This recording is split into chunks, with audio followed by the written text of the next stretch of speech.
तो जैसा कि चैप्टर जो है वो है अपना पीरियोडिक प्रॉपर्टी, बहुत ही इम्पोर्टेंट चैप्टर है और इस चैप्टर का क्वेश्चंस बहुत आसानी से सॉल्व हो जाता है।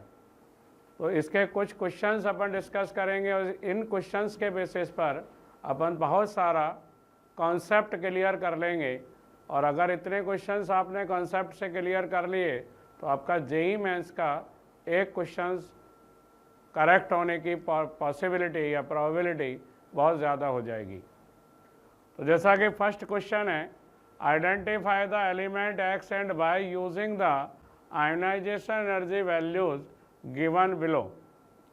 तो आयोनाइजेशन एनर्जी अगर किसी पीरियड में अपने को कंपेयर करना है तो अपने को 3 फैक्टर कंपेयर करने के लिए देखना पड़ेंगे। आयोनाइजेशन एनर्जी अगर कंपेयर करना है तो 3 फैक्टर देखना पड़ेंगे। एक तो स्टेबल कन्फिगरेशन सबसे पहले पीरियड में, दूसरा जेड इफेक्टिव और तीसरा है पेनिट्रेशन पावर। तो जैसा कि ऑप्शन में अपने पास एलिमेंट दिए हैं, ये सेकेंड पीरियड के हैं, सोडियम है, मैग्नीशियम है और फ्लोरीन है। तो अपन बात करें तो किसी पीरियड में आयोनाइजेशन एनर्जी जो डिपेंड करेगी वो 3 फैक्टर पर डिपेंड करेगी। पहला स्टेबल कॉन्फ़िगरेशन, दूसरा जेड इफेक्टिव और तीसरा है पेनिट्रेशन या पेनिट्रेटिंग पावर। डोमिनेटिंग फैक्टर अपना ये होगा स्टेबल कॉन्फ़िगरेशन।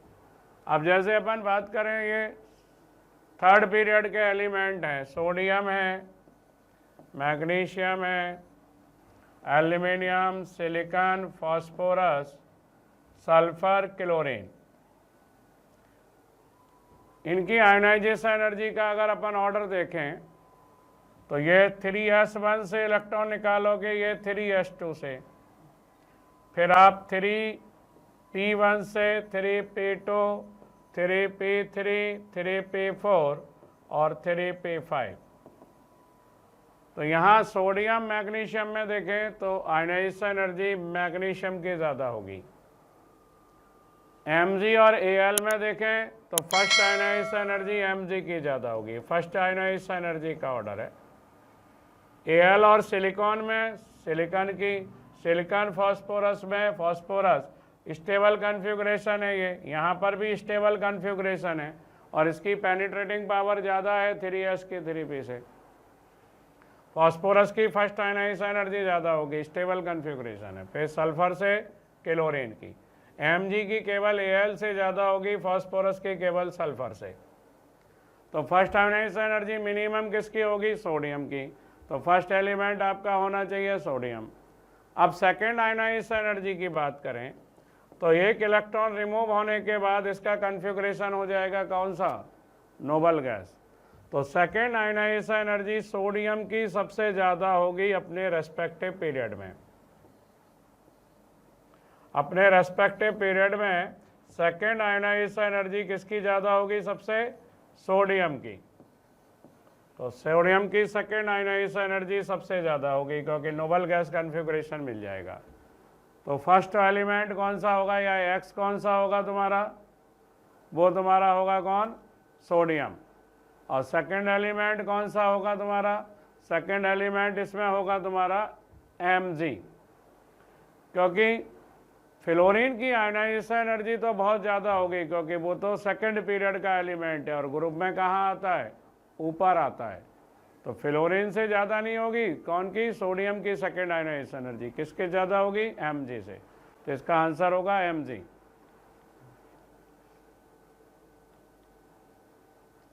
इसी तरह ये आइसो इलेक्ट्रॉनिक आयन की रेडियस है। आइसो इलेक्ट्रॉनिक आयन की रेडियस डिपेंड करेगी उनके जेड इफेक्टिव पर। तो जेड इफेक्टिव के क्या होगा? रेडियस या साइज। आइसो इलेक्ट्रॉनिक के लिए जेड इफेक्टिव के इनवर्सली होगा। अब आप ले लें जैसे oxide ion, oxide ion, nitride ion, fluoride ion, sodium, magnesium और एल्यूमिनियम आयन।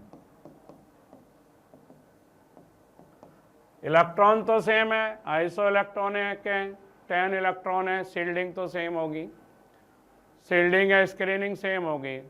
अब Z इफेक्टिव किस पे डिपेंड करेगा? ओनली Z पर। तो इधर जाने पर Z इंक्रीज होने से Z इफेक्टिव क्या होगा? इंक्रीज। और Z इफेक्टिव इंक्रीज होने से इनकी रेडियस या इनकी जो साइज है वो क्या होगी? वो डिक्रीज होगी। तो यहाँ पर आपको वैल्यू दी है Na प्लस की कितनी है? 1.03। तो Na प्लस से कम रेडियस होगी Mg प्लस 2 Al प्लस 3 की। तो 1.02 से कम वैल्यू होगी तो 0.72 होगा Mg प्लस 2, और उससे कम किसकी वैल्यू होगी? एल्यूमिनियम प्लस 3 की। तो 0.72 और 0.54। तो ये आंसर होगा इसका।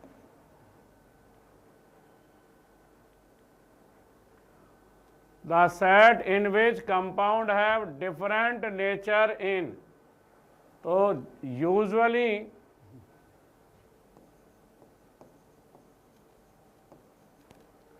कंपाउंड ऑफ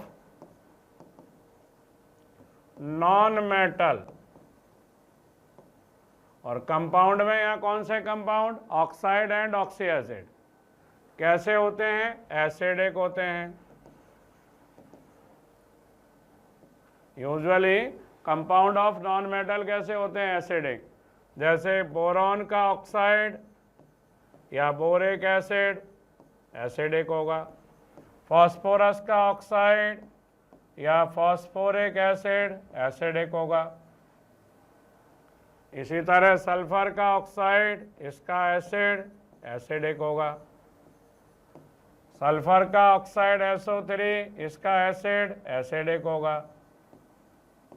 तो यूजुअली नॉन मेटल के कंपाउंड कैसे होते हैं? एसिडिक। और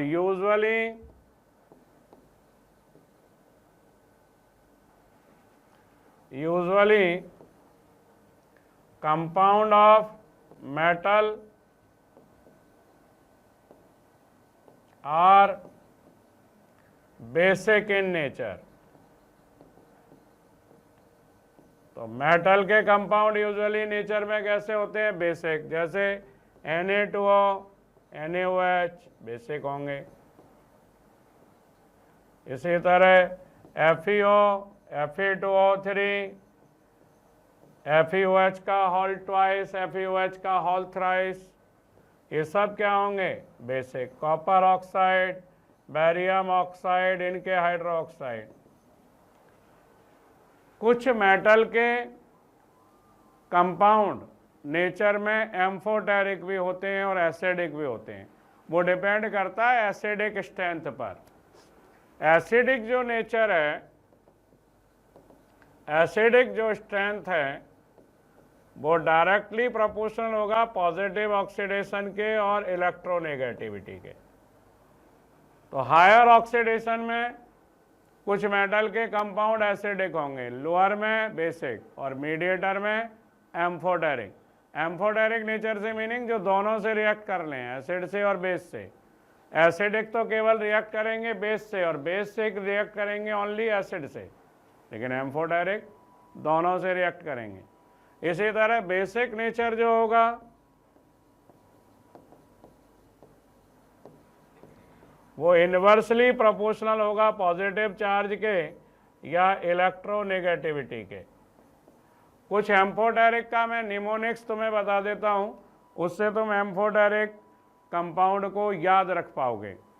तो इसका निमोनिक्स है, जनाबे आली ने आज सब पंजाबी सॉन्ग बेकार गाए।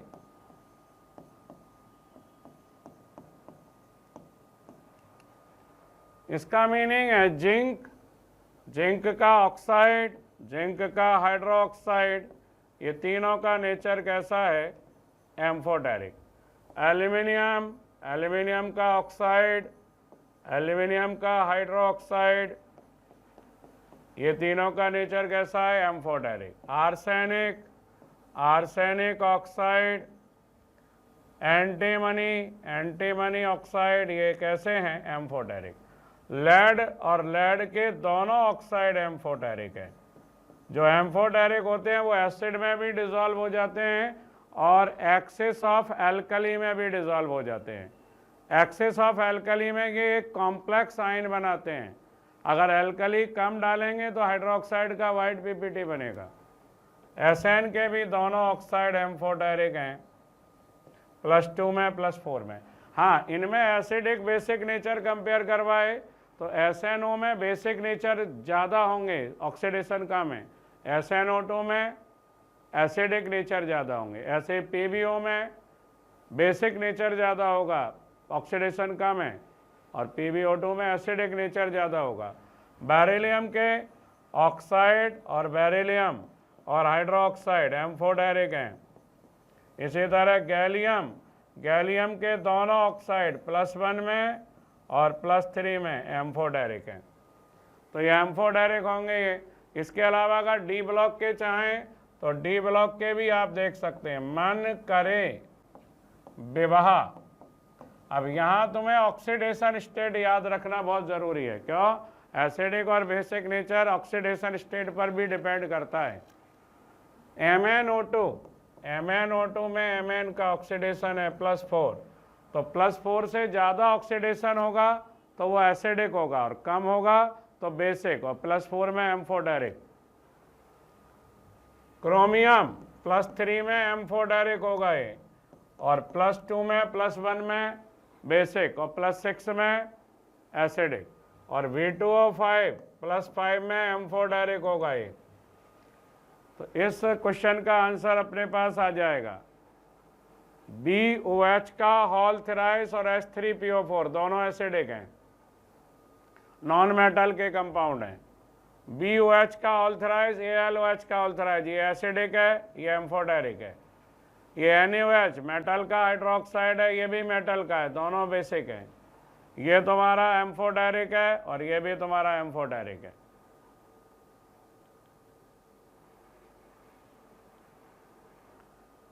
Consider the element Mg, Al, Sp and Si correct increasing order of their first ionization energy। तो मैंने बताया था ना, आयनाइजेशन एनर्जी फर्स्ट या सेकंड या थर्ड कोई भी देखना हो, पीरियड में 3 फैक्टर देखना है। स्टेबल कॉन्फ़िगरेशन पहले देखना है, उसके डायरेक्टली, फिर जेड इफेक्टिव के डायरेक्टली, और पेनिट्रेटिंग पावर के भी डायरेक्टली। तो यहाँ देख लें, sodium, magnesium, aluminium, silicon, phosphorus, sulphur, chlorine और आर्गन। कॉन्फ़िगरेशन इसका क्या है? 3s1, ये 3s2, 3p1, 3p2, 3p3, 3p4, 3p5 और 3p6। तो बताएं, Na और Mg में फर्स्ट आयनाइजेशन Mg का ज़्यादा होगा, जेड इफेक्टिव ज़्यादा स्टेबल कॉन्फ़िगरेशन है। MgAl में Mg का ज़्यादा होगा। Al और Si में जेड इफेक्टिव Si का ज़्यादा है। फॉस्फोरस का जेड इफेक्टिव भी ज़्यादा है, कॉन्फ़िगरेशन स्टेबल है। फॉस्फोरस है, सल्फर में फॉस्फोरस का ज़्यादा होगा, स्टेबल कॉन्फ़िगरेशन है। फिर क्लोरीन, आर्गन। फॉस्फोरस का केवल सल्फर से और Mg का केवल Al से ज़्यादा होगा। पूरा ऑर्डर क्या बनेगा? सबसे कम फर्स्ट आयनाइजेशन सोडियम, फिर एल्यूमिनियम, एल्यूमिनियम से ज़्यादा Mg, उसके बाद सिलिकॉन, फिर सल्फर से ज़्यादा फॉस्फोरस, उसके बाद क्लोरीन, फिर आर्गन। तो इसमें ऑप्शन क्या बनेगा तुम्हारा? एल्यूमिनियम, फिर Mg, फिर Si, फिर सल्फर, फिर फॉस्फोरस। फर्स्ट वाला ऑर्डर करेक्ट होगा।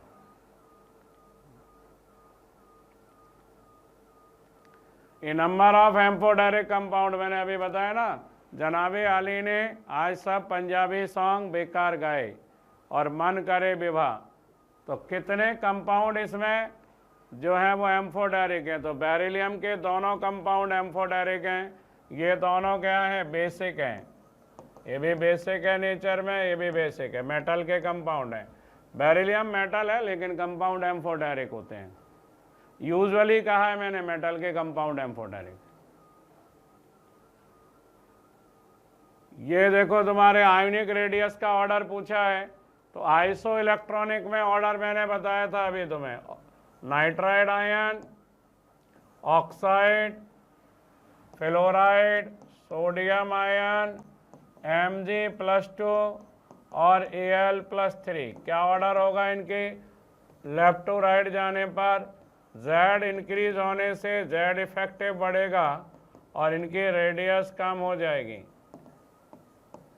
अच्छा, पोटेशियम और सोडियम में किसका साइज बड़ा होगा? पोटेशियम का। क्यों? इसका प्रिंसिपल क्वांटम नंबर देखो वैलेंसी सेल का ज़्यादा होगा, 3p6 और ये 2p6, तो पोटेशियम का साइज बड़ा होगा सोडियम से। तो इन चारों का ऑर्डर क्या होगा? पोटेशियम से सोडियम छोटा होगा, फिर Mg, फिर Al+3। आंसर कौन सा होगा इसका? Potassium, sodium, Mg, Al+3।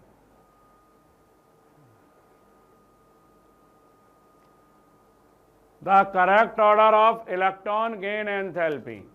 वैसे इलेक्ट्रॉन गेन एंथैल्पी डिपेंड करती है ग्रुप में साइज पर और पीरियड में Z इफेक्टिव पर और स्टेबल कॉन्फ़िगरेशन पर। तो डाउन द ग्रुप जाने पर साइज बढ़ती है तो इलेक्ट्रॉन गेन एंथैल्पी कम होनी चाहिए, लेकिन P ब्लॉक में याद रखना फर्स्ट एलिमेंट की इलेक्ट्रॉन गेन एंथैल्पी कम होती है स्मॉल साइज होने के कारण। इन P block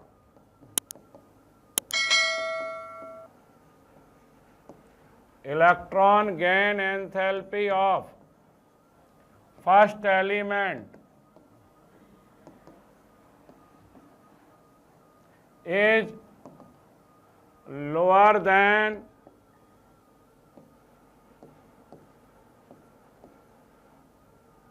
other elements, is lower लिख दो, than other elements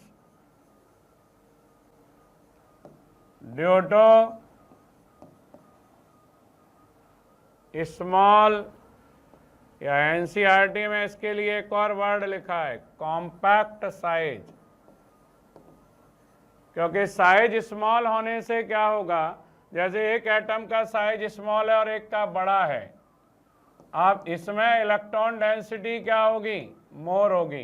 तो बाहर से जो इलेक्ट्रॉन आएगा उस पर रिपल्सन ज़्यादा लगेगा और इसमें जो इलेक्ट्रॉन डेंसिटी कम होगी, बाहर से इलेक्ट्रॉन आएगा उस पर रिपल्सन कम लगेगा।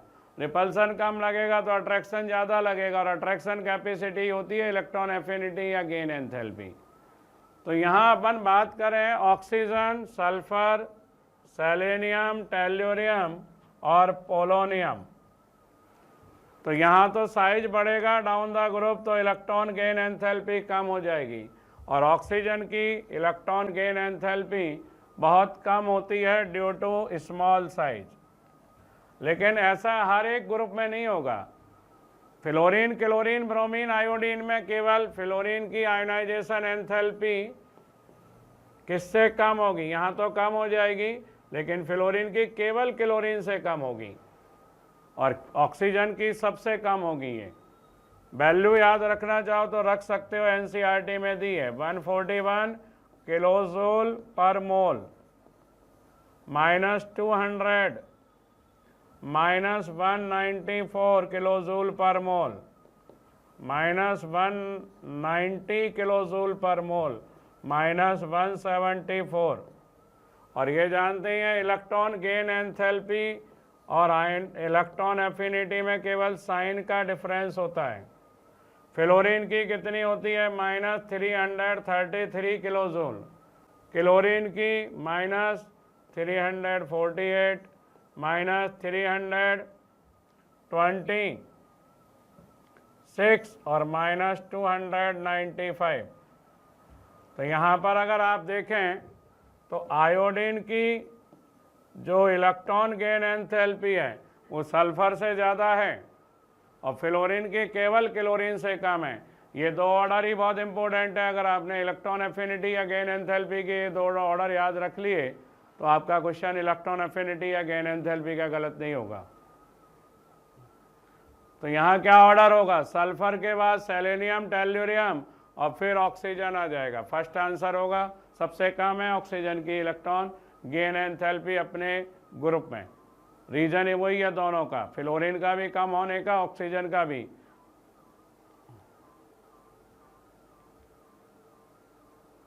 The first ionize energy of beryllium, boron, nitrogen, ये मैंने अभी बताया ही था तुम्हें। लिथियम, बेरिलियम, बोरॉन,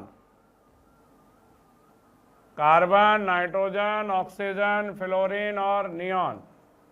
क्या होगा, लिथियम से ज़्यादा फर्स्ट आयनाइजेशन बेरिलियम की, फिर बेरिलियम की बोरॉन से ज़्यादा, फिर कार्बन, नाइट्रोजन, नाइट्रोजन की ऑक्सीजन से ज़्यादा, फिर फ्लोरीन, नियॉन।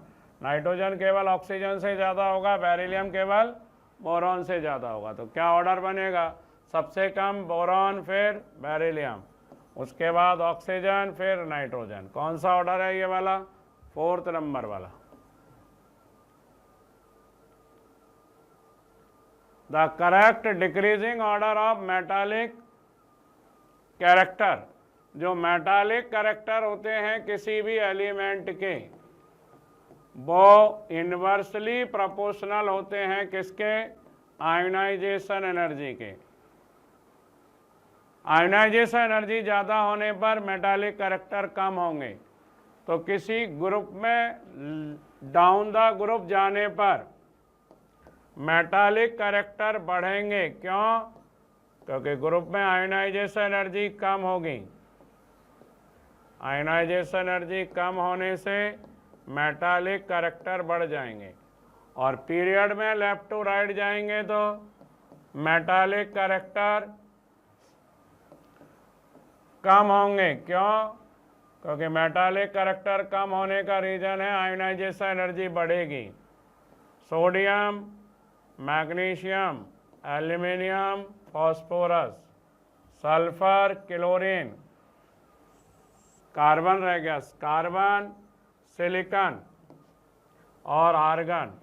तो इधर जाने पर क्या होगा, आयोनाइजेशन एनर्जी बढ़ने से मेटालिक कैरेक्टर क्या हो जाएंगे, बढ़ जाएंगे, सॉरी कम हो जाएंगे, और नीचे डाउन द ग्रुप जाने पर बढ़ जाएंगे। तो सबसे ज़्यादा मेटालिक कैरेक्टर किस में होंगे, सोडियम में, फिर सोडियम के बाद Mg में, Mg से कम मेटालिक कैरेक्टर होंगे बेरिलियम में, सिलिकॉन से कम मेटालिक कैरेक्टर होंगे फास्फोरस में। तो आंसर आ जाएगा तुम्हारा first. The correct order of electron gain enthalpy, तो मैंने अभी बताया था, वैल्यू भी लिखी थी। तो इलेक्ट्रॉन गेन एंथैल्पी क्लोरीन की ज़्यादा होगी फ्लोरीन से। क्यों, क्योंकि फ्लोरीन का साइज छोटा है, फ्लोरीन का साइज छोटा है, क्लोरीन का साइज बड़ा है। इसके 2p ऑर्बिटल में इलेक्ट्रॉन इंटर कराना है जिसमें पहले से ही 5 इलेक्ट्रॉन है, और इसके 3p ऑर्बिटल में इलेक्ट्रॉन इंटर कराना है जिसमें 5 इलेक्ट्रॉन है। तो इसका स्मॉल साइज है, NCERT में लिखा है कॉम्पैक्ट साइज, और इसका बड़ा साइज है, लार्ज साइज है। इसमें क्या होगा, मोर इलेक्ट्रॉन डेंसिटी, इसमें क्या होगा, लेस इलेक्ट्रॉन डेंसिटी। इसमें क्या होगा, मोर इलेक्ट्रॉन डेंसिटी होने से मोर रिपल्सन होगा, किस पर, आने वाले इलेक्ट्रॉन पर, और इसमें आने वाले इलेक्ट्रॉन पर लेस रिपल्सन होगा। मोर रिपल्सन होने से इसमें अट्रैक्शन क्या होगा, कम होगा, less attraction. Attraction capacity affinity होती है, तो इसकी एफिनिटी कम हो जाएगी। इसमें मोर अट्रैक्शन होगा, और मोर अट्रैक्शन ही एफिनिटी होती है, तो इसकी एफिनिटी ज़्यादा होगी। इसी तरह टेल्यूरियम और पोलोनियम में तो अपन साइज से देख लेंगे। टेल्यूरियम से पोलोनियम का साइज बड़ा है, उसकी आयनाइजेशन एनर्जी कम होगी।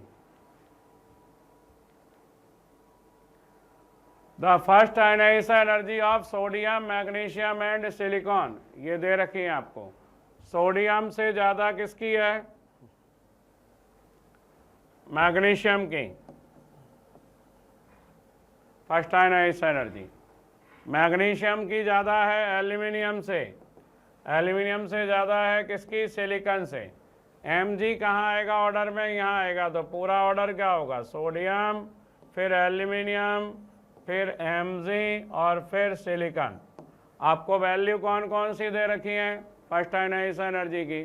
सोडियम की दी है 496, Mg की कितनी दी है 737, और सिलिकॉन की कितनी दी है 786। तो बताओ एल्यूमिनियम की किसके बीच में होगी, 496 और 737। तो 496 और 737 के बीच में वैल्यू कौन सी आएगी, 497 से ज़्यादा और इससे कम 577।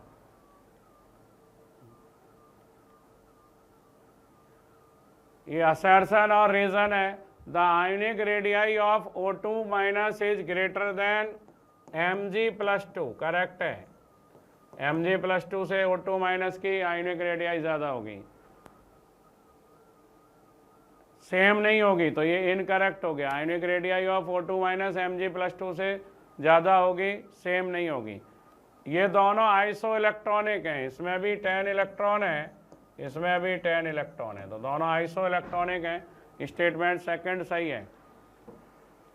नेक्स्ट क्वेश्चन देखें, the characteristics of element X, Y, Z with atomic number respectively 33, 53 and 83। तो किसी पीरियड में लेफ्ट टू राइट जाने पर मेटालिक कैरेक्टर इंक्रीज होंगे, डिक्रीज होंगे, और नॉन मेटालिक कैरेक्टर इंक्रीज होंगे। मेटालिक कैरेक्टर आयनाइजेशन एनर्जी के इन्वर्सली होंगे। तो किसी पीरियड में लेफ्ट टू राइट जाने पर मेटालिक कैरेक्टर क्या होंगे, डिक्रीज होंगे। Lithium, beryllium, boron, carbon, nitrogen, oxygen, fluorine. Boron के नीचे एल्यूमिनियम, गैलियम, इंडियम और थैलियम। सिलिकॉन, जर्मेनियम, टिन और लेड। फॉस्फोरस, आर्सेनिक, एंटीमनी और bismuth. Sulphur, selenium, tellurium, polonium. और क्लोरीन, ब्रोमीन, आयोडीन और एस्टेटिन। तो यहाँ पर beryllium, magnesium, calcium, strontium, barium, lithium, sodium, potassium, rubidium और सीजियम। इधर जाने पर मेटालिक कैरेक्टर क्या होंगे, डिक्रीज, और non metallic character increase. Down the group जाने पर मेटालिक कैरेक्टर इंक्रीज होंगे। मैं यहाँ पर एक आपको मेंशन करके बता रहा हूँ कि इसमें मेटालॉइड कौन कौन से हैं। ये एलिमेंट मेटालॉइड हैं,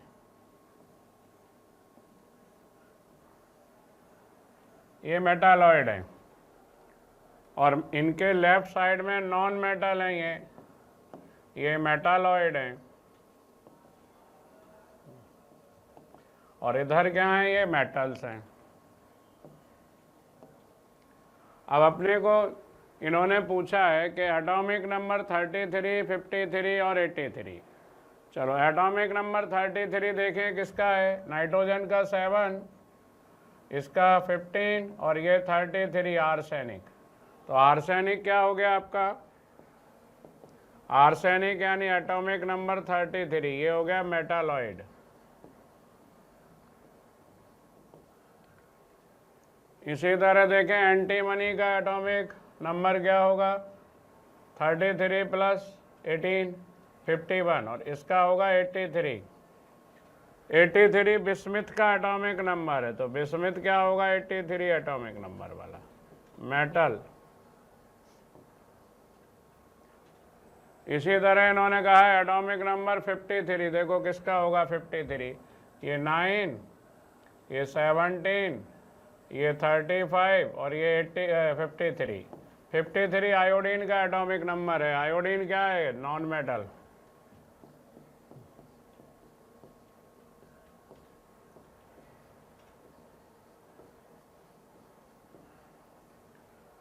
तो ये कह रहे हैं X and Z are non metal, Y is a metalloid. ये रॉन्ग है। X and Y are metalloid and Z is metal, ये भी रॉन्ग है। X, Y and Z are metal, ये भी रॉन्ग है। X is metalloid, Y is non metal और Z is a metal, ये करेक्ट है।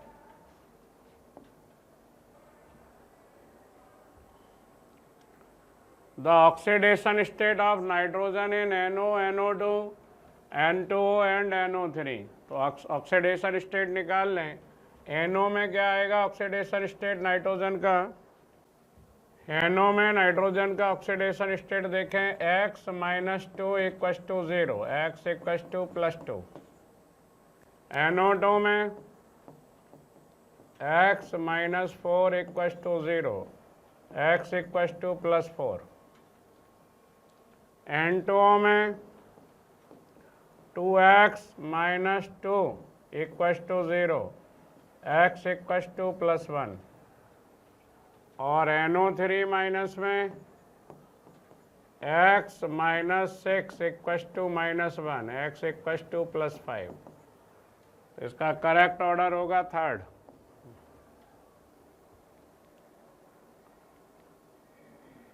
The set having ions which are colored and paramagnetic। तो metal ions have N-1d 1 to 10 configuration are colored, and N-1d 0 and N-1d 10 configuration are colorless। तो जिनका configuration N-1d 1 to 9 होगा वो कैसे होंगे? Coloured भी होंगे और पैरामैग्नेटिक भी होंगे।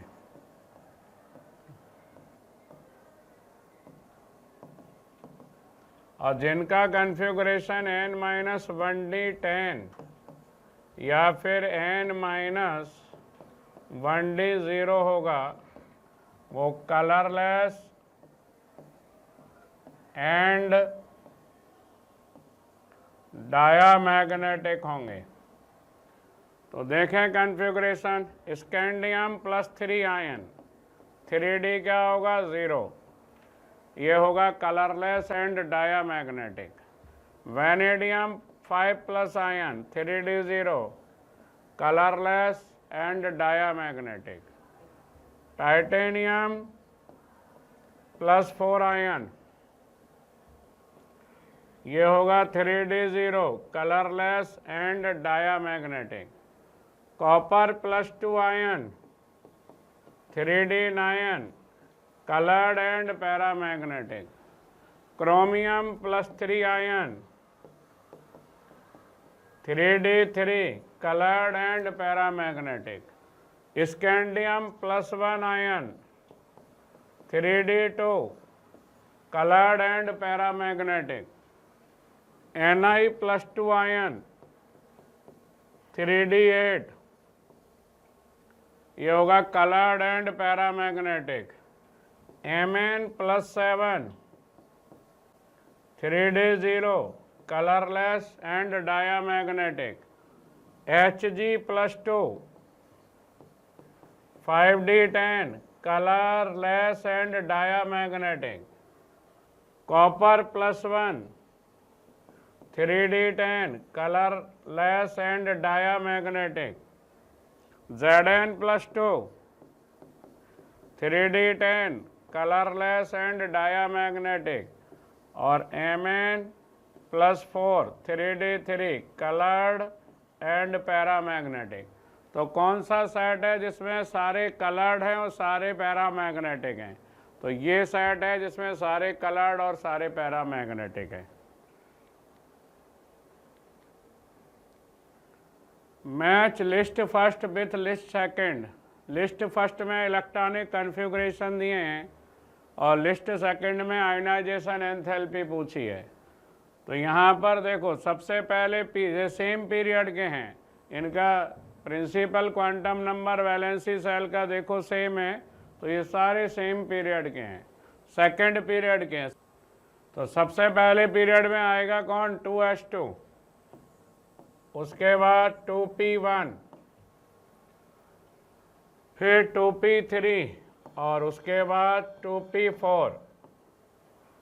तो कॉन्फ़िगरेशन देखें तो 2s2 स्टेबल कॉन्फ़िगरेशन है, 2s2 की आयनाइजेशन एंथैल्पी 2p1 से ज़्यादा होगी।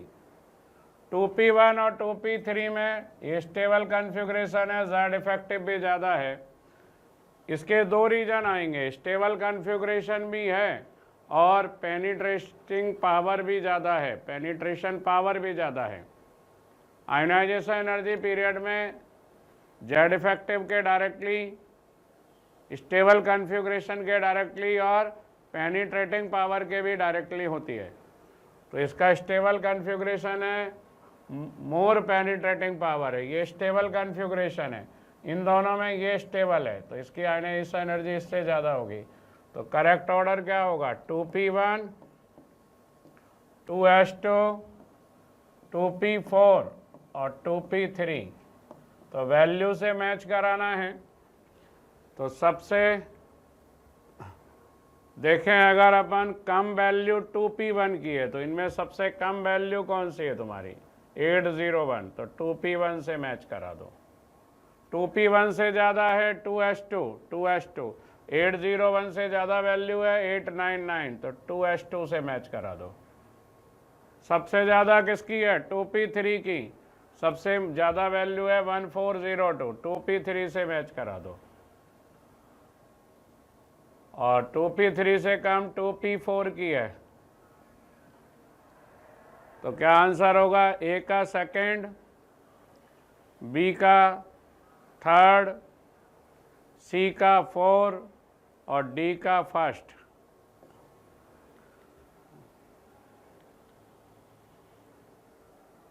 The number of 4f electrons in the ground state electronic configuration of gadolinium. ये गैडोलियम 64 एटॉमिक नंबर है, लेंथेनाइड सीरीज का मेंबर है। ये है सीने पर नदियाँ प्रेम की समाई, यूं गदगद तब दिल हुआ, यार तुम्हारी याद में लुट गए।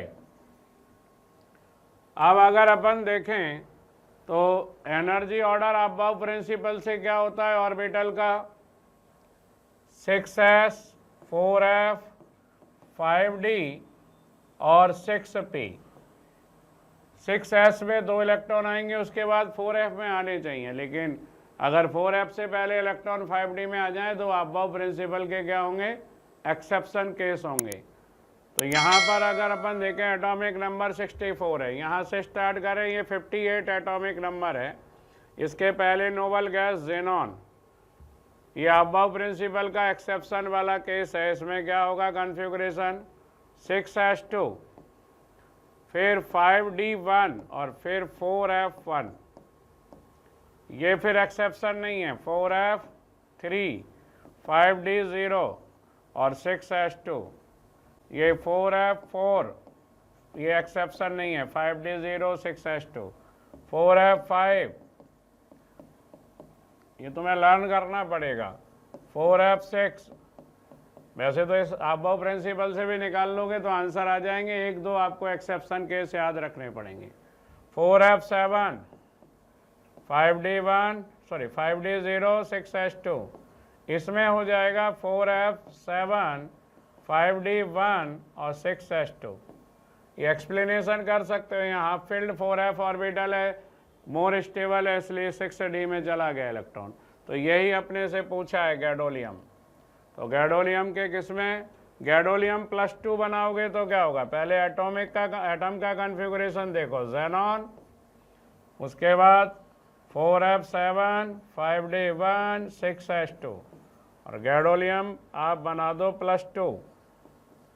तो 2 इलेक्ट्रॉन कहाँ से निकाल दोगे आप, ये वाले, तो क्या होगा कॉन्फ़िगरेशन, Xc, 4f7 और 5d1। तो कितने इलेक्ट्रॉन होंगे इसमें, 7 इलेक्ट्रॉन होंगे।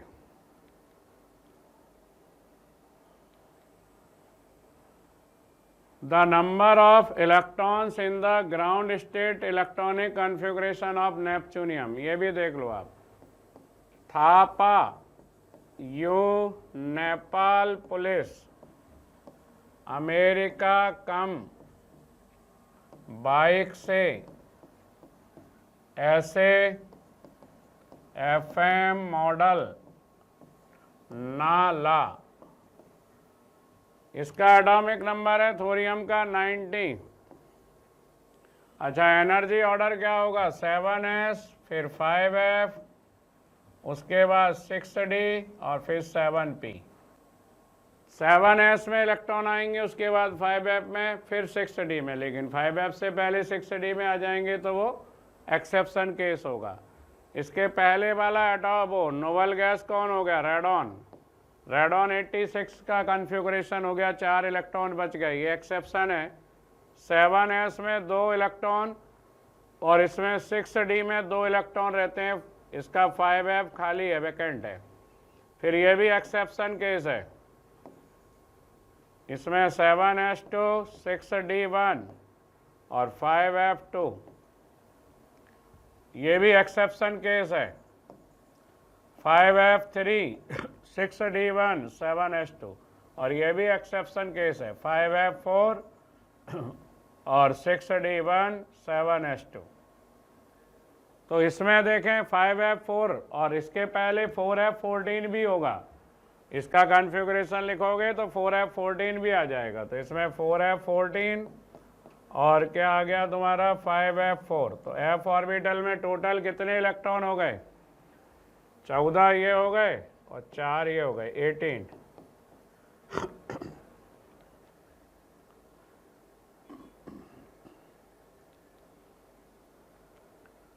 The incorrect statement is the first ionization enthalpy of potassium is less than that of sodium and lithium। Correct है।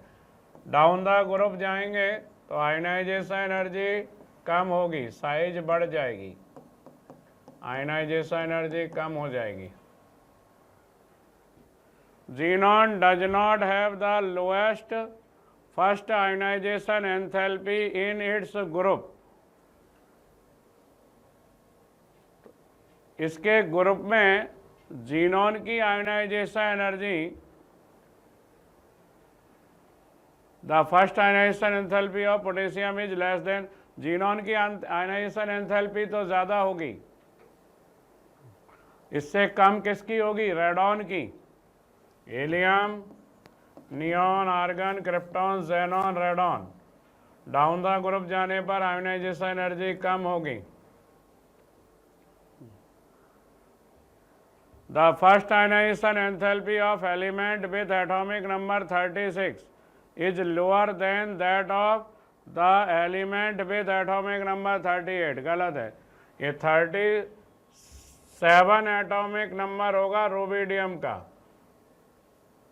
और 38 होगा स्ट्रोंशियम का। इसका कॉन्फ़िगरेशन होगा कितना? 5s1 और ये 5s2। 5s2 की आयनाइजेशन एनर्जी ज़्यादा होगी।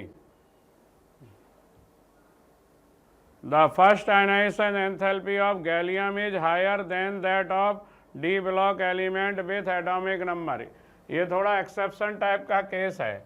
Zn 3d10 4s2 और गैलियम 3d10 4s2 और 4p1।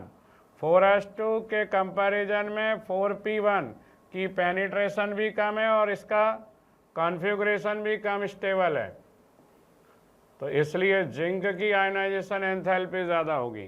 तो the first ionization enthalpy of gallium is higher than that of d block element, ये जिंक से कम होगी।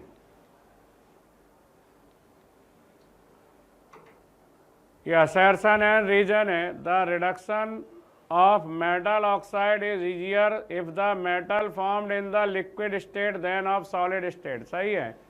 डेल्टा जी इक्वल टू क्या होता है? Delta H minus T delta S. अगर आप मेटल ऑक्साइड को लिक्विड स्टेट में कन्वर्ट करेंगे रिडक्शन करा के रिड्यूसिंग एजेंट एक्स ले लो, तो लिक्विड स्टेट में कन्वर्ट करने पर एंट्रोपी क्या होगा, ज़्यादा बढ़ेगी। एंट्रोपी ज़्यादा बढ़ेगी तो डेल्टा जी मोर नेगेटिव आएगा, और मोर नेगेटिव आएगा तो आसान होगा रिडक्शन कराना। The value of delta G become more on negative side as entropy is higher in liquid state than solid state. ये भी करेक्ट है और करेक्ट एक्सप्लेनेशन भी है।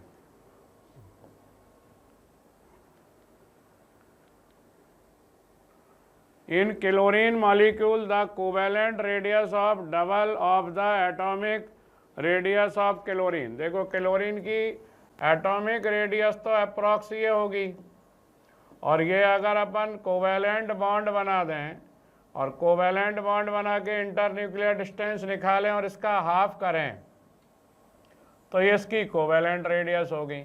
अब कंपेयर करो, ये डबल थोड़ी हो जाएगी, तो इसकी molecule the covalent radius is double, covalent तो और कम होगी डबल होने के बजाय,